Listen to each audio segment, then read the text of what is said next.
Sunscreen use பண்றதுனால cancer வருது தெரியுமா? கெமிக்கல் சன்ஸ்கிரீன் வந்து ஸ்கின்ல அப்சர்வ் ஆகுறதுனால ரீப்ரொடக்டிவ் ப்ராப்ளம்ஸ் ஏற்படுது. இந்த மாதிரி கிளைம்ஸ் எல்லாம் நீங்கள் யூடியூப் அண்ட் இன்ஸ்டாகிராமில் பார்த்து சன்ஸ்கிரீன் யூஸ் பண்ணுறதா வேணாமா அப்படின்ற மாதிரி கன்ஃபியூஷனில் இருக்கீங்களா? இந்த வீடியோ உங்களுக்காக தான்.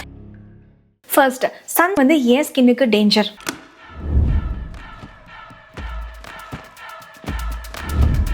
சன்ல இருந்து யூவி ரேஸ் வந்து எமிட் ஆகுது. யூவி வந்து அதுவும் ஏபிசி அப்படின்ற 3 கேட்டகரியா இருக்கு. யூவிஏ, யூவிபி, யூவிசி அப்படின்னு சொல்லிட்டு. தேங்க்ஃபுல்லி யூவிசி அப்படின்ற ரேடியேஷன்ஸ் வந்து நம்மளோட எர்த்தோட ஓசோன் லேயரை வந்து பிளாக் பண்ணிடுது. ஒருவேளை அந்த யூவிசி மட்டும் பாஸ் பண்ணி நம்ம மேலே வந்து அடிக்கிற மாதிரி இருந்தது அப்படின்னா எண்ணெயில் வந்து பொட்டேட்டோ போட்டால் எப்படி ஃப்ரை ஆகும் அந்த மாதிரி நம்ம ஃப்ரை ஆயிடுவோம். அவ்வளோ இன்டென்சிட்டியான வேவ் லென்த் அது. ஸோ தேங்க்ஃபுல்லி அதனால நம்மளுக்கு பிரச்சனை இல்லை. இப்போ யூவிஏ அண்ட் யூவிஏபி அப்படின்னு சொல்லிட்டு 2 ரேஸ் இருக்கு இல்லைங்களா? யூவிபினால என்ன ஆகும் அப்படின்னா ஸ்கின்ல வந்து பர்ன்ஸ் ஏற்படுறதுக்கான சான்சஸ் இருக்கு. அண்ட் ஆல்சோ ஸ்கின் கேன்சர் வந்து மேஜராக யூவிபினால தான் வருது. ஸோ சன்ஸ்கிரீனில் நம்ம எஸ்பிஎஃப் ஃபேக்டர் அப்படின்னு பார்க்குறது வந்து யூவிபியை தடுக்கிறதுக்காக தான். அடுத்து யூவிஏ அப்படின்றது ஸ்கின்ல யூவிபியை விட டீப்பராக பெனிட்ரேஷன்ஸ் இருக்கு. ஆனால் ஸ்கின் கேன்சர் அளவுக்கு ரொம்ப ப்ராப்ளமேட்டிக் இல்லை அப்படின்னாலும் லாங் பீரியட் ஆஃப் டைமில் பிக்மெண்டேஷன், டேனிங், அதுக்கப்புறமேட்டு இதுவுமே ரொம்ப ரேராக கேன்சர் உருவாகிறதுக்கான சான்சஸ் இருக்கு. ஸோ அந்த யூவிஏவை பிளாக் பண்ணுறதுக்கு சன்ஸ்கிரீனில் PA++ அப்படின்ற ப்ரொடெக்ஷன் இருக்கு. இந்த 2 வேவ்ஸோட வேவ் லென்த் வந்து சொல்லணும்னு நினைக்கிறேன். பிகாஸ் இது வந்து ரொம்ப இம்பார்ட்டன்டான ஃபேக்டர் சன்ஸ்கிரீன் நீங்கள் சூஸ் பண்ணுறதுக்கு. யூவிபியோடது 290 இருந்து 320 nm இருக்கு. யூவிஏ வந்து 320 இருந்து 400 nm இருக்கு. ஸோ உங்களுக்கு சன்ஸ்கிரீன் செலக்ட் பண்ணும்போது அட்லீஸ்ட் 370 nm ப்ரொடெக்ஷனாவது இருக்கிற மாதிரி நீங்கள் செலக்ட் பண்ணணும். எல்லா சன்ஸ்கிரீனும் ஒரே மாதிரி தான் ஒர்க் பண்ணுமா?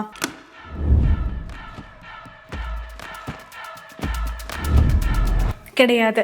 2 டிஃப்ரெண்ட் டைப்ஸ் ஆஃப் சன்ஸ்கிரீன் வந்து மேஜராக கிளாஸிஃபை பண்ணலாம். Physical sunscreen, chemical sunscreen. Physical சன்ஸ்கிரீனை மினரல் சன்ஸ்கிரீன், இன்ஆர்கானிக் சன்ஸ்கிரீன் அப்படின்னு சொல்லலாம். இது என்ன பண்ணோம் அப்படின்னா நம்ம ஃபேஸில் அப்ளை பண்ண உடனே நம்மளோட ஃபேஸில் ஒரு லேயர் மாதிரி ஃபார்ம் பண்ணும். ஸோ யூவி ரேஸ் வந்து நம்மளோட ஸ்கின்னை ஹிட் பண்ணும்போது அந்த சன்ஸ்கிரீன் ஃபில்டர்ஸ் வந்து நம்மளோட ஸ்கின்லேருந்து ரேஸை ரிஃப்ளெக்ட் பண்ணும். இப்படி தான் இது வந்து நம்மளுக்கு ப்ரொடெக்ஷன் கொடுக்குது. ஃபிசிக்கல் சன்ஸ்கிரீன்ஸ் வந்து சென்சிட்டிவ் ஸ்கின்னுக்கு ரொம்பவே சேஃப் அப்படின்னு சொல்கிறாங்க. அது மட்டும் இல்லாமல் பிரெக்னன்சி டைம்லயும் ஈஸியாவே யூஸ் பண்ணலாம். ஸ்கின்னுக்கு இரிட்டேஷன் இல்லாம இருக்கும். And many skin condition, disease இருக்கவங்க கூட இதை யூஸ் பண்ணலாம். ஆனால் என்ன பிரச்சனை அப்படின்னு பார்த்தீங்கன்னா ஃபிசிக்கல் சன்ஸ்கிரீன் வந்து நம்மளோட ஸ்கின்னை ட்ரை பண்ணுறதுக்கான நிறைய சான்சஸ் இருக்குது. ஸ்கின்ல ரொம்ப ஹெவியாக ஃபீல் ஆகுறதுக்கும் நிறைய சான்ஸ் இருக்குது. அண்ட் நல்லாவே ஒரு ஒயிட் கேஸ்ட் வந்து கொடுக்கும் மினரல் சன்ஸ்கிரீன். மோஸ்ட்டாக யூஸ் பண்ணுற ஃபிசிக்கல் சன்ஸ்கிரீன் ஃபில்டர்ஸ் என்ன அப்படின்னு பார்த்தீங்கன்னா zinc oxide, titanium dioxide, hydroxyapatite. Chemical sunscreen வந்து ஆர்கானிக் சன்ஸ்கிரீன் அப்படின்னு சொல்கிறாங்க. இந்த சன்ஸ்கிரீன் எப்படி வேலை செய்யும் அப்படின்னா நீங்கள் ஸ்கின்ல போட்ட உடனே இந்த கெமிக்கல் சன்ஸ்கிரீனில் இருக்க ஃபில்டர்ஸ் வந்து உங்களோட ஸ்கின்ல அப்சர்வ் ஆகும் லைட்டாக. ஸோ நீங்கள் சன்னில் லேட்டராக போகும்போது சன் ரேஸ்லேருந்து வர யூவியை வந்து அதை அப்சர்வ் பண்ணி ஸ்கின்னுக்குள்ளார வந்து ஹீட்டாக அதை வந்து கன்வெர்ட் பண்ணும் கெமிக்கல் ரியாக்ஷன்ஸில். அதுக்கப்புறமேட்டு அந்த ஹீட்டை வந்து அது வெளியிலையும் தள்ளிடுது. ஸோ இந்த கம்ப்ளீட் ப்ராசஸ் வந்து ஸ்கின்னுக்குள்ளே நடக்குது. ஆனால் எப்படியோ அது வெளியில் போயிடுது ஹீட்டாக. அதனால தான் கெமிக்கல் சன்ஸ்கிரீன் யூஸ் பண்ணதுக்கு அப்புறமேட்டு அட்லீஸ்ட் 20 மினிட்ஸ் வந்து நீங்கள் அதுக்கப்புறமேட்டு தான் சன்னில் போகணும்னு சொல்கிறாங்க. பிகாஸ் நீங்கள் ஸ்கின்ல அப்ளை பண்ண உடனே அந்த ஃபில்டர்ஸ் ஃபஸ்ட்டு ஸ்கின்ல அப்சர்வ் ஆகி அதோட எஃபெக்ட் கொடுக்க ஸ்டார்ட் ஆகணும். இந்த சன்ஸ்கிரீனுக்கான ப்ரோஸ் என்ன அப்படின்னு பார்த்தீங்கன்னா இது ரொம்பவே லைட் வெயிட், ஈஸியாக அப்சர்வ் ஆகும். அதே மாதிரி ஒயிட் கேஸ்ட் இருக்காது. கெமிக்கல் சன்ஸ்கிரீனில் இருக்க நெகட்டிவ் என்ன அப்படின்னு பார்த்தீங்கன்னா நிறைய ஸ்கின்னுக்கு வந்து ஓல்டு ஜென் ஃபில்டர்ஸ் வந்து ஸ்கின்னை இரிட்டேட் பண்ணுறதுக்கான சான்சஸ் இருக்குது. இது வந்து ப்ரெக்னன்சி சேஃபும் கிடையாது. ஓல்டு ஜென் ஃபில்டர்ஸ் அப்படின்னு நான் சொல்கிறது எதெல்லாம் அப்படின்னு பார்த்தீங்கன்னா ஆக்சிபென்சோன், அவாபென்சோன், அதே மாதிரி இங்கே ஸ்க்ரீனில் இருக்க இதெல்லாம் தான். இப்போ இதுக்கு ஆல்டர்னேட்டிவாக நியூஜென் ஃபில்டர்ஸ் அப்படின்னு சொல்லிட்டு கண்டுபிடிச்சிருக்காங்க. அது என்ன அப்படின்னு பார்த்தீங்கன்னா டீனோசார்ப் எம், டீனோசார்ப் எஸ், அப்புறம் இங்கே லிஸ்ட் அவுட் பண்ணியிருக்கிற இதெல்லாம் தான். அப்போது கெமிக்கல் சன்ஸ்கிரீன்ஸ் வந்து டேஞ்சரஸா? நார்மலாகவே சன்ஸ்கிரீன்றது டேஞ்சரஸா?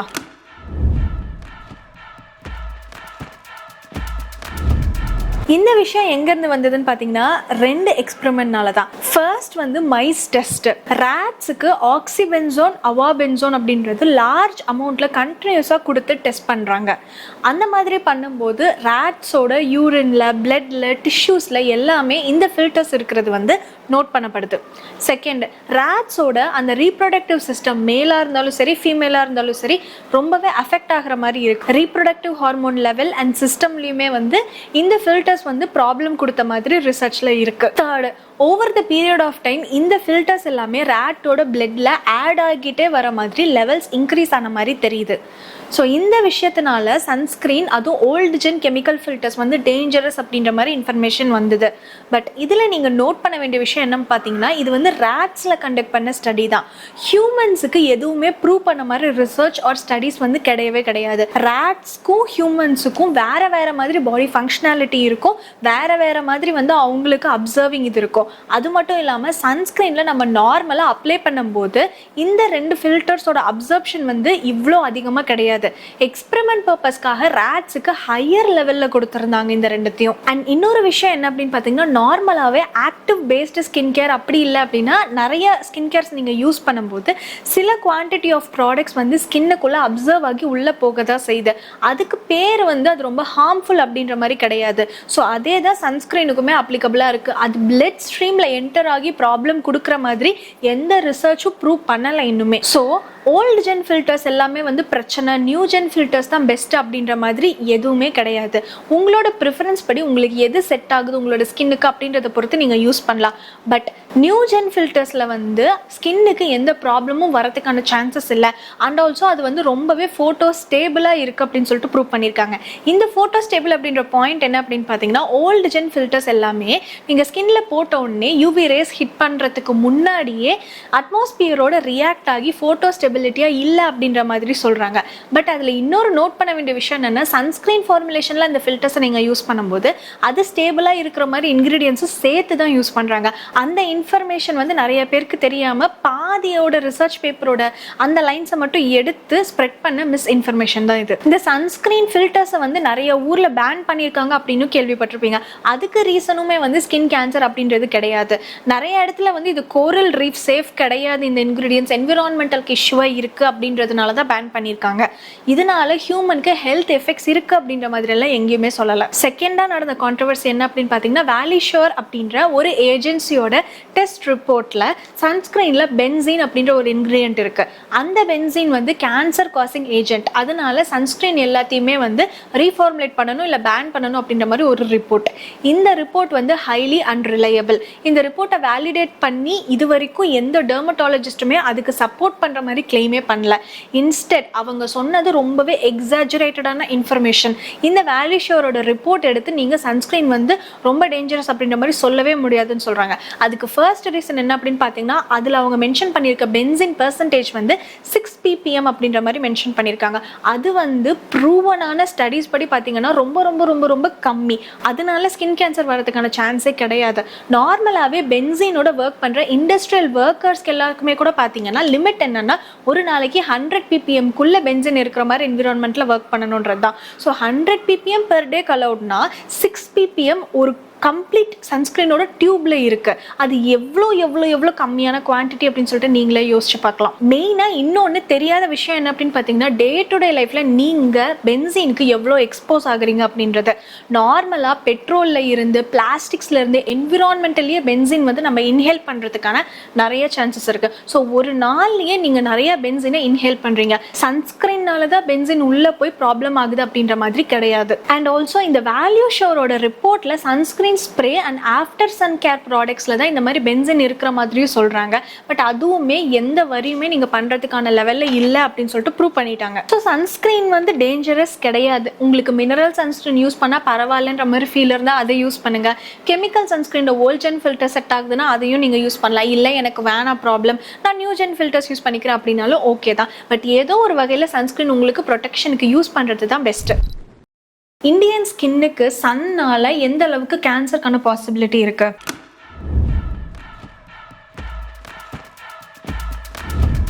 இப்போ வைட் ஸ்ப்ரெட்டாக ஸ்கின் கேன்சர் வந்து சன்னால் இருக்கிறதுக்கான சான்சஸ் ரொம்ப ரொம்ப அதிகம். ஸோ சன்ஸ்க்ரீன் மேண்டேட்டரி, சன்ஸ்க்ரீன் ரொம்ப இம்பார்ட்டன்ட் சொல்லிட்டு இருக்க எல்லா இன்ஃபர்மேஷனுமே மெயினாக ஒயிட் ஸ்கின் பீப்புள், வெஸ்டர்ன் பீப்புளுக்கு தான் வந்து பொருந்தும். ஏன் அப்படின்னா அவங்களோட ஸ்கின்ல தான் இந்த ஸ்கின் கேன்சர் ப்ரொடியூஸ் ஆகிறதுக்கான சான்சஸ் ரொம்ப அதிகமாக இருக்குது சன் எக்ஸ்போஷர் யூவினால. நம்மளோட ஸ்கின்ல நம்மளுக்கு இருக்க மெலனின்லேயே வந்து கொஞ்சமாக சன் ப்ரொடெக்ஷன் இருக்கிறதுனால ஸ்கின் கேன்சர் வந்து இந்தியன்ஸ்க்கு இது வரைக்கும் பார்த்த ரிசர்ச் படி பார்த்தீங்கன்னா ரொம்ப ரொம்ப ரொம்ப ரொம்ப ரொம்ப கம்மி. அப்புறம் இந்தியன்ஸ்க்கு எதுக்காக சன்ஸ்க்ரீன் வேணும்? மெயினாக 2 விஷயத்துக்காக தான். ஒன்று photo ageing, second pigmentation. Photo ageing அப்படின்னு என்னன்னு பார்த்தீங்கன்னா நார்மலாக ஏஜ் ஆகிற ப்ராசஸே கிடையாது. சன்னுனால ஸ்கின் செல்ஸ் வந்து டேமேஜ் ஆகி ரொம்பவே முன்னாடியிலேருந்தே உங்களுக்கு ஸ்கின்ல வந்து ரிங்கிள்ஸு, ஃபைன் லைன்ஸு, அதே மாதிரி வந்து ப்ரௌன் கலரான ஸ்பாட்ஸு அதெல்லாம் ஏற்படுறது. நெக்ஸ்ட் வந்து ஹைப்பர் பிக்மெண்டேஷன். இந்த விஷயங்கள்ல இருந்தெல்லாம் ப்ரொடெக்ட் பண்ணுறதுக்காக தான் சன்ஸ்க்ரீன் இந்தியன் ஸ்கின்னுக்கு mandatory.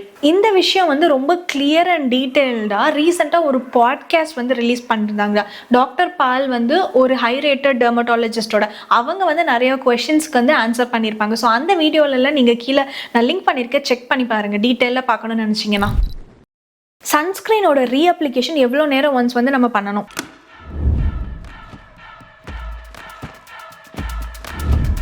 Every 2 hours once sunscreen ரீஅப்ளிகேஷன் பண்ணணும் நீங்கள் கேள்விப்பட்டிருப்பீங்க. பட் இந்தியன் வெதருக்கு, இந்தியன் ஸ்கின்க்கு இருக்க ப்ராப்பர்ட்டிஸ் எல்லாம் வச்சு பார்க்கும்போது அது நெசசரி இல்லை அப்படின்னு சொல்லிட்டு சொல்கிறாங்க. எவ்ரி 2 hours ஒன்ஸ் உங்களுக்கு ப்ரொடெக்ஷன் தேவையில்லை இந்தியன் ஸ்கின்னுக்கு.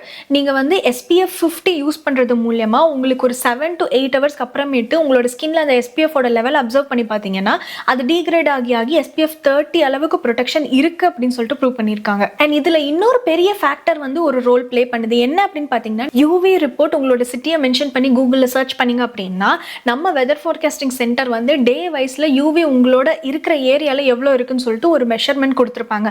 ஸோ அதுலேயே அது ஹையா எக்ஸ்ட்ரீமா என்ன அப்படின்ற மாதிரி மென்ஷன் பண்ணியிருப்பாங்க. இது வந்து ஸ்கேல் ஆஃப் 0 to 11+ இருக்குது. ஸோ இது பொறுத்து நீங்கள் சன்ஸ்க்ரீனோட ரீஅப்ளிகேஷன் உங்களுக்கு வேணும் அப்படின்னா பண்ணிக்கலாம். நம்ம வீட்டுக்குள்ளே இருக்கும்போது சன்ஸ்க்ரீன் போடணுன்ற அவசியம் இருக்கா?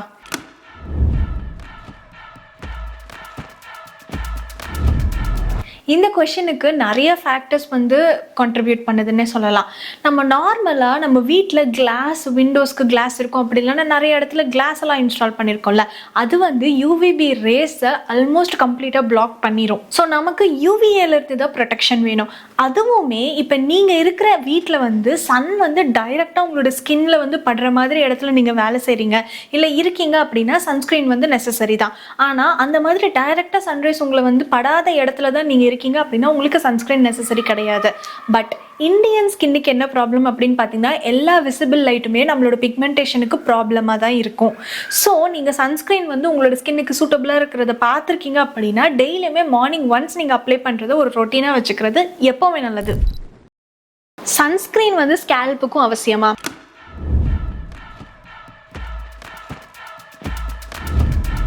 ஒரு நியூ ட்ரெண்ட் வந்து இன்ஃப்ளூயன்சர்ஸ் வந்து ஸ்டார்ட் பண்ணியிருக்காங்க. சன்ஸ்க்ரீன் வந்து ஸ்கேல்ப்லையும் போடணும் அப்படின்னு சொல்லிட்டு. ஃபேஸில் போடும்போதே நம்மளுக்கு அவ்வளோ கஷ்டமாக இருக்குது, அது ஸ்கேல்ப்லலாம் எப்படி தான் அப்ளை பண்ணிட்டு அவங்க இருக்காங்களோ தெரியல. ஸோ இதுக்கான ஆன்சர் என்னன்னு பார்த்தீங்கன்னா நோ, சன்ஸ்க்ரீன் வந்து ஸ்கேல்ப்புக்கு தேவையே கிடையாது. இன்ஸ்டெட் சன்ஸ்க்ரீனை நீங்கள் ஸ்கேல்ப்பில் யூஸ் பண்ணுறது மூலமா உங்களோட ஹேர் ஃபாலிகல்ஸோட அது ரியாக்ட் ஆகி ஹேர் ஃபாலுக்கான காசஸ்க்கு தான் சான்சஸ் நிறையாவே இருக்குது. இந்த சன்ஸ்க்ரீன் ஸ்கேல்ப்புக்கு வேணும் அப்படின்ற விஷயம் வந்து ஒயிட் ஸ்கின் பீப்புளுக்கு வேணால் நெசசரியாக இருக்கலாம். ஆனால் நம்ம இந்தியாவில் நமக்கு அது அவசியமே கிடையாது. ஸோ தயவு செஞ்சு ஹேர்லலாம் அப்ளை பண்ணாதீங்க. மேக்கப்ல இருக்க SPF வந்து போதுமானதா?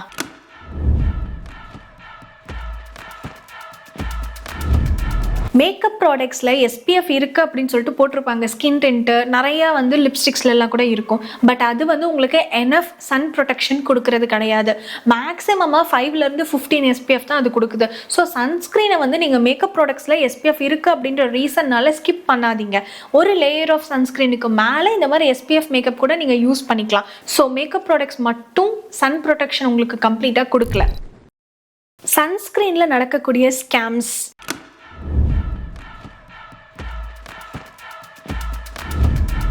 As usual skin care scams அப்படின்னு சொல்லிட்டு நான் லாஸ்ட் வீடியோ பண்ணியிருப்பேன். அந்த மாதிரி சன்ஸ்க்ரீன்லேயுமே நிறைய ஸ்கேம்ஸ் இருக்குது. ஒரு பாட்டிலில் சன்ஸ்க்ரீன் பேக்கேஜிங்கில் உங்களுக்கு இவ்வளோ SPF இருக்குது, இவ்வளோ PA++ இருக்குது அப்படின்னு மென்ஷன் பண்ணிடலாம். ஆனால் ஆக்சுவலாக அது இருக்கா இல்லையான்னு சொல்லிட்டு நீங்கள் எப்படி வெரிஃபை பண்ணுவீங்க? ஸோ அதுக்கு நீங்கள் எப்போவுமே என்ன பண்ணுறீங்க அப்படின்னா வெப்சைட்டில் போய் அந்த பிராண்டில் சன்ஸ்க்ரீன் ப்ராடக்ட்டுக்கு ஏதாவது வந்து ஒரு பெரிய லேப் கிட்ட இருந்து டெஸ்டட் சர்டிஃபிகேட்டில் ரிசல்ட்ஸ் வச்சுருக்காங்களா அப்படின்னு சொல்லிட்டு நீங்கள் பார்க்குறது ரொம்ப பெஸ்ட்டுன்னு சொல்லுவேன். நான் முன்னாடி வீடியோட ஸ்டார்டிங்கில் மென்ஷன் பண்ண மாதிரி நம்மளோட இந்தியன் ஸ்கின்னுக்கு SPF 50+ வேணும், அதே மாதிரி PA 4+ இருந்தால் பெஸ்ட்டு. அண்ட் சன்ஸ்க்ரீன் டெஸ்ட்டில் வந்து அந்த 370 nm வேவ் லென்த்துக்கு மேலே அது ப்ரொடெக்ட் பண்ணுதுன்றது இருந்தால் ரொம்பவே பெஸ்ட்டு. ரீசெண்டாக கூட சௌந்தர்யா ரவிசங்கர் அப்படின்றவங்களோட யூடியூப்பில் ஒரு கொரியன் சன்ஸ்க்ரீன் வந்து எப்படி ஸ்கேம் பண்ணாங்க அப்படின்றத பற்றி டீட்டெயிலாக போட்டிருப்பாங்க. At an SPF rating of 19, which was way lower than the SPF 50+, advertised on the packaging of the product. So Korean sunscreen அப்படி இல்லைனா ஃபாரின் சன்ஸ்கிரீன் அப்படின்னா அதெல்லாம் நல்ல டெஸ்ட்டாக இருக்கும், அதெல்லாம் பெஸ்ட் அப்படின்னு சொல்லிட்டு நீங்கள் நம்பாதீங்க. எல்லா சன்ஸ்கிரீன் பர்ச்சேஸ் பண்ணுறதா இருந்தாலும் இந்த சர்டிஃபிகேட் இருக்கான்னு சொல்லிட்டு வெரிஃபை பண்ணிக்கோங்க. இப்போ நீங்கள் முடிவு பண்ணுங்கள் உங்களுக்கு சன்ஸ்கிரீன் வேணுமா இல்லை வேணாமான்னு.